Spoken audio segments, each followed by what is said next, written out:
ओडीपिक channel रे आपन को स्वागत। हम्म, आज आम सम्मुख में श्रीजुक्त पंडित रविनारायण महापात्र सार अछंती। आपण मानकु आमे आगुरु मध्य कहितलु आ ननांकर वाक्य थिला जे एई कली जुगरे जो डिसेंबर 24 परे गोटे महा विपत्ति आसुची सारा विश्व को किसी ना किसी गोटे विपत्ति आसुची बोली से जनईथिले। आमर पूर्व एपिसोड मानकु आपण देखि परिबे एई ननांकर से कहिथिले जे विपत्ति तो आसुची किंतु एभला विपद आसीबो जे प्रथमे जो प्रलय कथा समस्ते सबु चैनल रे कहउचंती कि समस्ते कहउचंती साधु संत माने कहउचंती व्यक्ति विशेष माने जोटा कि आपण माने सुनु जानि परथिबे पेपर किंबा टीवी माध्यम रे जानि परथिबे जे प्रलय हबो खंड प्रलय हबो 7 दिन अंधार हबो विभिन्न प्रकार चालीची ते हबो। किंतु श्रीजुत पंडित रविनारायण महापात्र सार कहिथिले जे प्रलय प्रथमे अमेरिका रु आरंभ हबो। आपण माने रिसेंट टीवी रे देखुथिबे जे अमेरिका जळुछि वर्तमान। या पूर्व दुबई रे मध्य विभिन्न गोटे भयंकरी वर्षा हला जोतरे कि मरुभूमि रे बन्या सदृश हला। ए सब जिंस से कहिथिले किंतु आजिर एपिसोड होउछि जे अमेरिका रो आरंभ हो बोली श्रीजुत पंडित रविनारायण महापात्र सार तांका आकलन केमिति सठिक हला ता विषय आज्ञा किछि कहिबे कि? आज्ञा हरिओम। श्री भगवते गणेशाय नमो, भगवते गुरुवे नमो, सज्जन व्यक्ति मानु नमस्कार, आउ सर्वस्त भक्त मानु नमस्कार। गोटे श्लोक कहिबी, जलभेद कुता अग्नि बरेहे घटकादि कुता नोलवी जथा मतिभेद कुता तु बहुता तब बुद्धि दिशो विकृत सदा दिनिभूत प्रयाभात सदा विभत सकल सुचितं विदित भजतं भुगतेन सदा सत बतोपि सदेवदता। मन रखंतो सूर्य एक हेले सुधा तांकर बन्नी जल भेदरे बहु जगह प्रतिमान होइचंती। आकाश हे एक हेले सुधा घट घट आदि रे पृथ्वी मन मने हुए। माठिया पानी देखिले आकाश दिके, सूर्य देखी से बड़ी ये देश मानक पृथक पृथक भाव रे प्रलय हब। सूर्य रश्मि रे जेपरी आउ किछि दिन परे आम भारत वर्ष रे अग्नि जलिब, एबे अमेरिकार अग्नि जलिब। बहु प्राचीन मालिका लिखा थिला प्रथमे अमेरिका ही नाश जीव, तापरे जर्मनी लिखा हितिला, तापरे चीन लिखा हितिला। एमती ही जेते देश अछि पृथक पृथक भाव रे से सु नाश हब। कहीं सनातन सनातनी धर्म रे प्रत्ययमान अछि सारा विश्व सनातन धर्म रे आच्छादित हेब। देवी शक्ति बही रे आ पूर्व एपिसोड कही मक्का मदीना रे प्रलय जल हब। सूर्य को प्रभा जेमती समस्त वस्तु को जाली दे पारे, अविकृत भाव रे से समत को पालन करि पारे। सत असतर ज्ञान विवेक को से मनुष्य को दियंते। फिर यही मनुष्य चंद्रमंडल पदार्पण करिछि। चंद्र मंडप रे जो चंद्रमंडल रे जो थिले ताकू कौन कहती महाप्रभु? चंद्रमंडल जो आछंती आपणकर बर्तमान राजस्थान बुलुचंती लोकों को विनिष्ट करूजे एलन से भली शक्ति रे अमेरिका जळुला। तेणु आपरे अमेरिका रे मन रखंतु ये कथा के मन था बने आपरे प्रलय हब। प्रलय हब बहुत जल्दी। बरफ प्रलय, जल प्रलय। गोटे पाखे अग्नि नाश हो, गोटे पाखे पानी मारी आसो। से बरिबे पुणी अग्नि की नाश करिवो से पानी एते जोर हब जे जेतिक सनातन धर्मरू जेमती गोटे आंब गछ को टेक्निकल भाव रे कलिमी करी लगे कि छोटा आंब फलुछंती तेणु अनेक छोट छोट धर्म अच्छे जे माने आमर हिंदू धर्म को कहते भिकारी धर्म से माने हिंदू धर्म को निंदा करुचंती तेणु तांको प्रलय होइछे। तेणु एबे वास्तव रे देखिले से माने निजुग निजे जगन्नाथ को नचेनी सनातन धर्म को बदनाम करी निजे प्रलय को निजे डाकिले। तेणु प्रभु पद्मपाद जी थिले जी गोटे सेकेंड रे गोटे से कलीम भक्त को मागुचिवा घंटा को से सहर आनी देथिले से पद्मपाद को मु ध्यान लगे एक कथा कहूची हे भक्त सूर्य को प्रभा को आपण सामान्य प्रभाव भावतु नहीं ये विश्व ब्रह्मांड को प्रकाश करुची केबे तार विश्राम नहीं से होची एकमात्र धर्म आउ नारायण सी भगवान निजे से सृष्टि को पालन करुछंती आउ सृष्टि की संहार करुछंती सृष्टि जीव तथा वृक्ष मान को बीज तारण करी बढ़ाउछंती से पद्मपाद को ध्यान लगे आपण को ए विश्व ब्रह्मांड रे जो माने जल भेद जानी से प्रभु मान को मु कहूची आपण माने नाम रूपक मान उदाहरण कर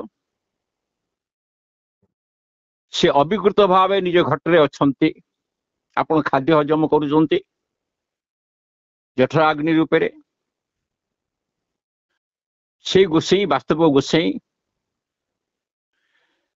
तुम्हें अर्थ भाव रे जो बीज मंत्र देछि से बीज मंत्र को आपण माने धारण करी निजे तरी अन्य मान को तारंतु आउ जगतर मंगल करंतु।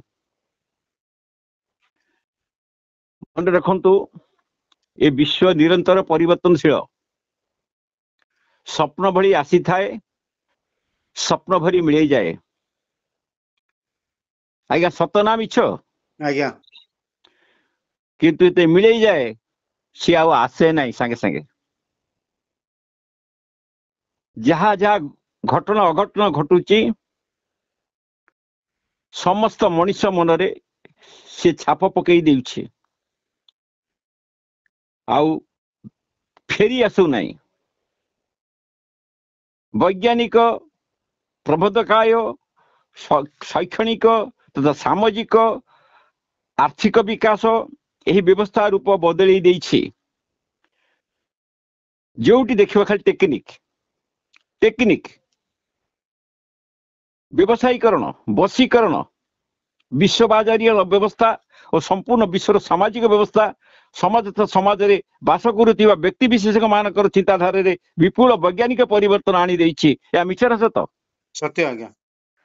तेणु आपण देखंतु आमर निमाल पीठ रे संत अच्युतानंद दास ये कली युगर एक कंप्यूटर करण बा लेखा यंत्र थिले या मिछर सत सत आज्ञा। तेणु कंप्यूटर यंत्र ये छोट नमूना जहाँ को आपण मोबाइल फोन मिलछ यंत्र से यंत्र विश्व ध्वंसर कारण पलटि ଯାହାର ବହୁଳ ବ୍ୟବହାର ଦ୍ୱାରା ସମ୍ପୂର୍ଣ୍ଣ ମାନବ ସମାଜ ମେଛ ହୋଇଯାଇଛନ୍ତି। ଏହି ଯନ୍ତ୍ର, ଏହି ରକେଟ, ଏହି ବାରମ୍ବାର କ୍ଷେପଣାସ୍ତ୍ର ପରୀକ୍ଷା ସମସ୍ତ ସବୁ ସ୍ତରରେ ଅପରାଧ ହୁ ହୁ ହେଇ ଜଳୁଛି, ହୁ ହୁ ହେଇ ହୁତୁ ବେଗରେ ବଢି ଚାଲିଛି। କଳି ଯୁଗରେ ଏଗୁଡିକ ପ୍ରଭୁଙ୍କ ପାଇଁ ନିନ୍ଦନୀୟ, ଅତ୍ୟନ୍ତ ଭାବ ନିନ୍ଦନୀୟ। ତେଣୁ ଅତ୍ୟନ୍ତ ଭାବରେ ଅତ୍ୟନ୍ତ ଦ୍ରୁତ ବେଗରେ ଆଗକୁ ଧାବମାନ କରି ଚାଲିଛି। ସଦ୍ଗୁରୁ ମାନେ ଯଥା ଅଚ୍ୟୁତ, ଅନନ୍ତ, ଯଶବନ୍ତ, ଶିଶୁ ଅନନ୍ତ, ବଳରାମ ଦାସ এই ସୂଚନା ଆମକୁ ଆଗରୁ ଦେଇଛନ୍ତି। ସବୁ ଯନ୍ତ୍ର ଓଲଟି ପଡିବ, ପଢା ଜ୍ଞାନୀ ମାନେ ବଣା ହୋଇବ। ମନେ ଲେଖନ୍ତୁ, ଅଚ୍ୟୁତ ଲେଖିଛନ୍ତି ସବୁ ଯନ୍ତ୍ର ଓଲଟି ପଡିବ, ପଢା ଜ୍ଞାନୀ ମାନେ ବଣା ହୋଇବ। ଏବେ ସମୟ ଆସିଯାଇଛି, ତେଣୁ ଈଶ୍ୱରଙ୍କର ଉପରେ ବିଶ୍ୱାସ କରନ୍ତୁ। ବୈଜ୍ଞାନିକ ଯନ୍ତ୍ର ଉପରେ ବିଶ୍ୱାସ କରିବା ଆପଣ ମାନଙ୍କ ପାଇଁ ଭାରି ମହଙ୍ଗା ପଡିବ। ଅଚ୍ୟୁତ ଲେଖିଛନ୍ତି ବୈଜ୍ଞାନିକ ମାନ ଓଲଟି ପଡିବ, ପଢା ଜ୍ଞାନୀ ହେବେ ବଣା, ମଙ୍ଗ ମଙ୍ଗୁଆଳ ବୋଲ ନ ମାନିବେ ପ୍ରାଣୀ ହେବେ ଅକଳନା। ବୁଝିଲେ ଆଜ୍ଞା? ଆଜ୍ଞା।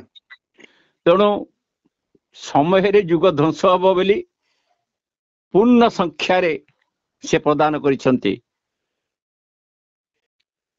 ଏଇ ଯନ୍ତ୍ର ଆପଣ ଖରାପ ଭାବନ୍ତୁ ଭଲ ଭାବନ୍ତୁ, ଏଇ ଯନ୍ତ୍ର ରିକ୍ସା ବାଲା ଠାରୁ ଆରମ୍ଭ କରି ଦେଶର ମୁଖ୍ୟ ସମସ୍ତଙ୍କ ପାଖରେ ଉପଲବ୍ଧ। ସମସ୍ତେ ଏକାକାର ହୋଇଗଲେଣି। ବେଦର ବିଚାର ସଭିଏ ଗୋଟିଏ ଛାଡି ସାରିଲେଣି, ସ୍ଥିତି ସମାନ ଭାବ ଛାଡି ସାରିଲେଣି। ଅପରାଧୀ ମାନେ ଏକ ମହାନ ଅବସ୍ଥାରୁ ବ୍ୟବହାର କରି ସମ୍ପୂର୍ଣ୍ଣ ବିଶ୍ୱକୁ ଧ୍ୱଂସ କରିଯାଇଛନ୍ତି।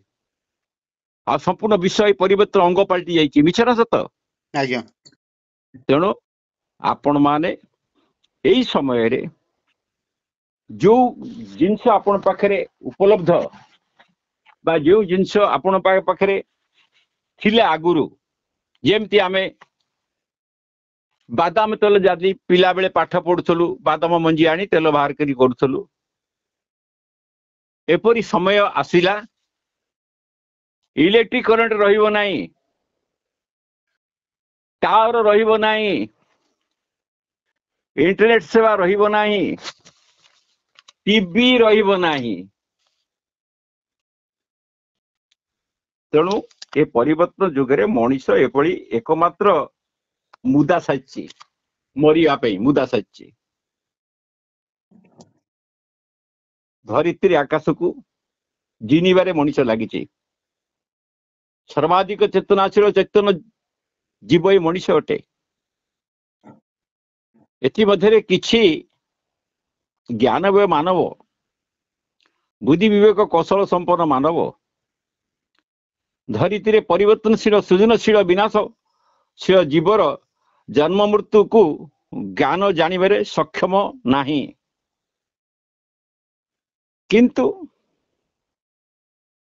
ଜନ୍ମ ମରଣ ମଧ୍ୟଭାଗରେ ଜୀବ ଯେଉଁ ଡ୍ରାମା ଅଭିନୟ କରୁଛି, ଯେମିତି କର୍ମ କରିନ ଫଳ ପାଇ, ଯେପରି କର୍ମ କରିବେ ସେମିତି ଫଳ ମିଳିବ। ଯଦି ଯୋଉ ମହାମାରୀ ଜୀବାଣୁ ଆସୁଛନ୍ତି, ମନେ ରଖନ୍ତୁ ଆଗ କୁଆ ମରିବେ, ଯେମିତି ଅଚଳ ଆଗ କୁଶିକାରୀ ବିନାଶ ହେବେ ତଦତେ ବଣିକ ଲୋକ। ତେଣୁ ଏମାନଙ୍କର ମୃତ୍ୟୁ ନିଶ୍ଚିତ। ତେଣୁ ଇଏ ଜୀବାଣୁ, ଏ ବୈଜ୍ଞାନିକ, ଇଏ ଯୋଉ ଜୀବାଣୁ ମାନେ ଏଇ ଯୋଉ ଆପଣଙ୍କର ଶକ୍ତି ବିଶେଷକ ଯୋଉ ପରମାଣୁ ବୋମ, ଯୋଉ ପରମାଣୁ ଶକ୍ତି, ଏ ହେଉଛି ବିନାଶୀ। କିନ୍ତୁ ସେ ଜଡ, ତାକୁ ମଣିଷ ମାନେ ଜାଗ୍ରତ କରିଛନ୍ତି। ପରମାତ୍ମା ସବୁ ଦେଖୁଛନ୍ତି, କହୁଛନ୍ତି ଆପଣା ହାତେ ଜୀବ ଛେଦି କେତାର ଅତି ପ୍ରତିବାଦୀ। ଏଟା ଭାଗବତ ପଦ କହିଲି। ମନେ ରଖନ୍ତୁ ଏ ଜୀବ ଆଗକୁ ଜାଣେ ନାହିଁ କଣ ଘଟିବ, ବିଧିର ବିଧାନ କାଳଚକ୍ରରେ କଣ ନିର୍ମାଣ ହୋଇଛି ସେ ଜାଣିପାରୁନି। ସଂସାରରେ ମୃତ୍ୟୁ ପଛରେ ସେ ଝାଇଛି।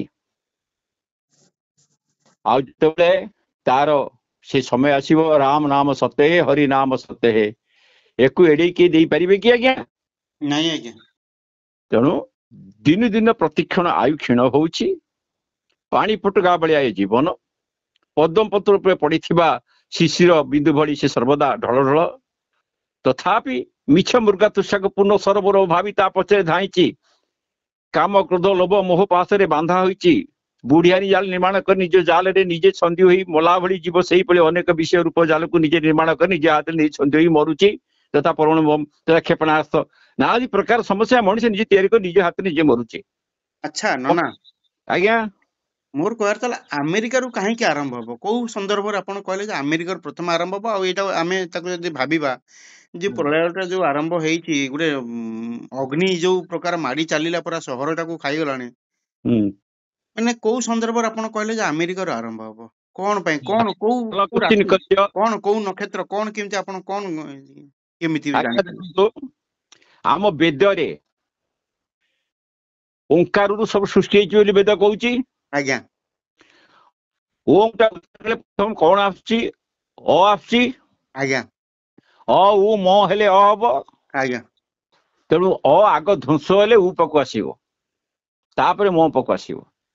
ଆଜ୍ଞା ମୁଁ ବେଦରୁ କହିଲି, ମନେ ରଖିଥିବ। କିନ୍ତୁ ଏଥିପାଇଁ ଏକମାତ୍ର ଅହଙ୍କାର ଦାୟୀ। ମୁଁ ସବୁ ଜାଣିଛି, ମୁଁ ପଣ୍ଡିତ, ମୁଁ ଭୂସ୍ଫଣ୍ଡିତ, ମୁଁ ସାଗାସାଧୁ, ମୁଁ ହଠାତ୍ କରିବି, ମୁଁ ବସିଛି, ମୁଁ ଜଳ ଓଳିଦେବି, ମୁଁ ଅଗ୍ନି ସ୍ଥାପନ କରିଦେବି। କିନ୍ତୁ କାଳୁକୁ ବୁଝିବା କାହା ପାଖରେ ପରୀକ୍ଷିବା ଅନୁମାନ ନାହିଁ। ହଁ କି ନାଇଁ ଆଜ୍ଞା? ଆଜ୍ଞା ଏ ମଧ୍ୟବର୍ତ୍ତୀ ଜୀବନରେ ଭୂତ ଭବିଷ୍ୟତ ବର୍ତ୍ତମାନରେ ଜ୍ଞାନକୁ ପୂର୍ବାନୁମାନ କରିବା କୌଣସି ବୈଜ୍ଞାନିକ ଆବିଷ୍କାର କରିପାରିନାହାନ୍ତି। କରିଛନ୍ତି କି? ନାଇଁ ଆଜ୍ଞା ଖାଲି ଶିକ୍ଷଣୀୟ ପଦାର୍ଥରେ ସେ ଏମାନଙ୍କୁ ସ୍ଥାପନା କରିଛନ୍ତି। କିନ୍ତୁ ମହାପ୍ରଭୁ ଅଚ୍ୟୁତ, ବିଜ୍ଞାନ ନାଶ ଯିବ, ଜ୍ୟୋତିଷ ନାଶ ଯିବ, ଏକମାତ୍ର ଆଧ୍ୟାତ୍ମିକ ଧର୍ମ ଚେତନା ରହିବ। ଏ ହଉଛି ଶେଷ କଥା। ତେଣୁ ମୁଁ ଆଜି ଏତିକି କହି ରହୁଛି, ଆର ଏପିସୋଡରେ ଏହିଭଳି କିଛି ଜ୍ଞାନପୂର୍ଣ୍ଣ କଥା ଦେବି। କିନ୍ତୁ ହଁ, ଗୋଟେ କଥା କହିଛି, ମୋ ଶରୀରରେ ମୋ ପୁତ୍ର ଅଛି, ମୋ ପତ୍ନୀ ଅଛି, ମୋ ଘର ଅଛି, ମୋ ଧନ ଅଛି, ମୋ ସବୁ ଅଛି। କିନ୍ତୁ ମୁଁ ଭ୍ରମରେ ପଡିଛି। ଯଦି ଏସବୁ ପରମାତ୍ମକ ଜିନିଷ ଅଟେ, ଏହାର ମୋହ ସ୍ୱରୂପ ମୋ ସୃଷ୍ଟି ହେଇଛି, ଜୀବ ଆଗକୁ ଜାଣେ ନାହିଁ ସେମାନଙ୍କର କଣ ହବ। ସେ କାଳଚକ୍ର ବିଧିର ବିଧାନ। ହଁ କି ନାଇଁ ଆଜ୍ଞା? ଆଜ୍ଞା ତେଣୁ ଏତିକି କହି ମୁଁ ରହୁଛି। ହରି ଗଙ୍ଗେ ହର, ନର୍ମଦେ ହର, ଜଟାଶଙ୍କରେ ହର, ହର ହର ପାର୍ବତୀ ପତି, ହର ହର ମହାଦେବ।